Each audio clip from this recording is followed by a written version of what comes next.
গত 18 ফেব্রুয়ারি আমাদের বাড়িতে লতিফ সহ ওর যারা সাঙ্গপাঙ্গ ছিল সবাই মিলা ওদের সাথে পূর্বের কিছু শত্রুতা ছিল, সেই শত্রুতার জেরে আমাদের বাড়িতে এসে ওরা হামলা করে ওই জায়গায় আমার আব্বারে নিহত করে, আমার ছোট ভাই আহত হয়, পরিবার আর বেশ কয়েকজন আমরা আহত হই। আমরা ষাটের থানায় মামলা দায়ের করলে ওই মামলা কিছুদিন পর ওরা তুলে নেওয়ার জন্য হুমকি দামকি দেয়। তারপর একটা মামলা করা হয়েছে, বেশ কয়েকটা মামলা করাতে ওরা ক্ষিপ্ত হয়ে গত 25 তারিখ 25 তারিখে আমি সকালবেলায় খেতে কাজ করতে যাই। ওই সময় 9টার দিকে ওরা আর কি ওই জায়গায় ফাঁদ পাইতেছিল, তা তো আমি জানি না।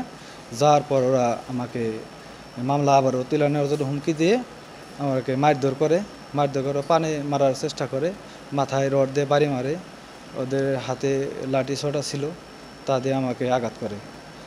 এই অবস্থায় এখন আমরা খুবই বিপদে আছি। দেশবাসীর কাছে আমরা বিচার চাই।